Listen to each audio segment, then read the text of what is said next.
Good day, I'm Meteorologist Ray Jefferson from the Fleetweather Ocean Routing Center in New York. Time is currently 17:45 GMT on December 11th, 2022, and this is the latest update for the Pacific Ocean. We'll start by looking at the Joint Typhoon Warning Center, where we can see that we have one active tropic system in the Pacific, that is Tropical Storm 29W, also known as Pekar. This system to the northeast of the Philippines is expected to track towards the northeast over the next 24 hours or so, before recurving to the south and eventually towards the southwest. The system is expected to intensify over the next 24 hours or so, slightly, before very quickly dissipating thereafter. Reasons for that quick dissipation, we can take a look here at the sea surface temperatures provided by HICOM. We can see that sea surface temperatures to the northeast of the Philippines aren't extremely warm, they're not extremely cold either, with temperatures topping out in the mid to upper 20s of degrees Celsius, but not quite as warm as we would like for tropical development. Also taking a look at the wind shear provided by the CIMSS, we can see the location of our system here, and as it moves towards the northeast, conditions will become very quickly very unfavorable as far as vertical wind shear is concerned for the system. So as the system becomes decoupled vertically, we will likely see some very quick weakening regarding our tropical storm. Switching over to our in-house product, linked to the GFS model, we can see the location of our tropical storm here, again off to the northeast of the Philippines. And as we move forward just 24 hours, we can see some relative intensity with this system, with gale force winds on the northwest side of the storm.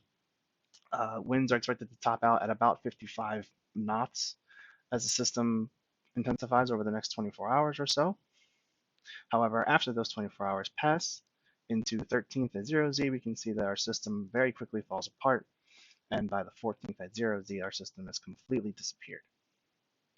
So while we only have one tropical system currently in the Pacific, it is not expected to be a threat for very long. Taking a broader look at the Pacific in general, we can see that our northern storm and gale track remains very active and will remain active over the next week and more, as we expect in the northern hemispheric winter season. To start off, we have a gale along the west coast of North America.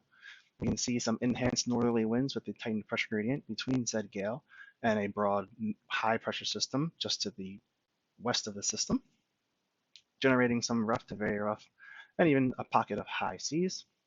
We can see a cold front extending down from a gale centered south of Alaska to the very eastern parts of the Aleutian chain, again followed to the east by a fairly broad high pressure system. And then to the east, or excuse me, to the west of that high pressure system, we have a complex low center to the north, one to the south, and a very weak one off to the west.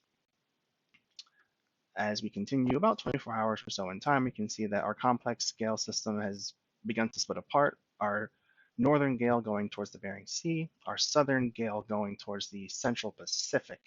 This will become our main feature in the days to come.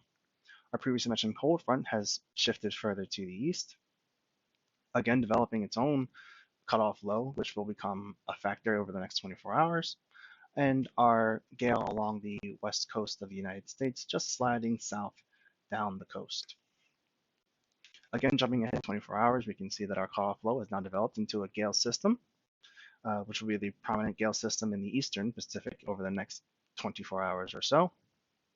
And our central gale system is beginning to broaden. This system will broaden and it will deepen and it will intensify as it moves a little bit further north.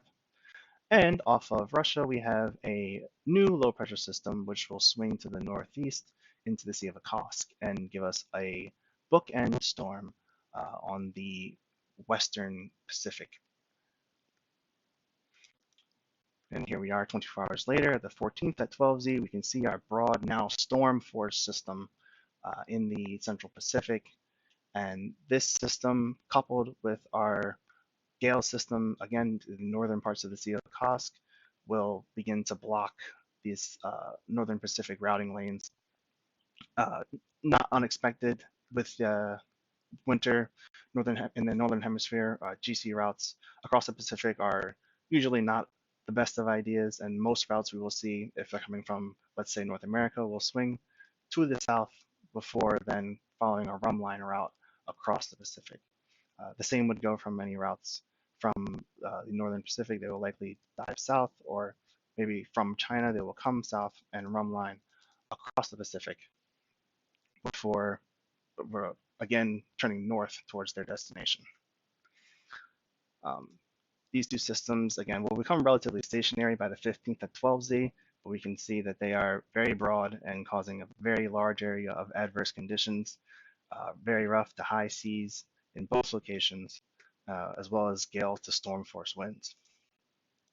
The last little nugget to point out, as these systems weaken a bit, but still find very broad areas of gale force winds and very rough seas in the North Pacific, we'll have a cold front that's beginning to move off of the mainland of China by the 17th at 0Z and greatly reinforcing the northeast monsoon, as it is northeast monsoon season in the West Pacific.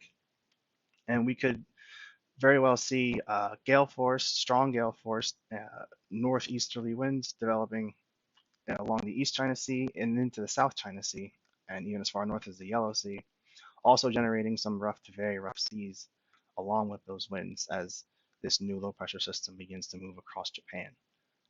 Getting into the long range here, but as we can see, our northern storm and gale track will be very active over the next week or so. So again, limiting some northern Pacific routes, very much so, which again, expected for northern hemispheric winter. This will conclude our latest update for the Pacific Ocean. Please make sure to subscribe to our channel and follow us on LinkedIn to receive the latest weather and routing news. Once again, this is Meteorologist Ray Jefferson from the Fleetweather Ocean Routing Center. Stay connected and safe.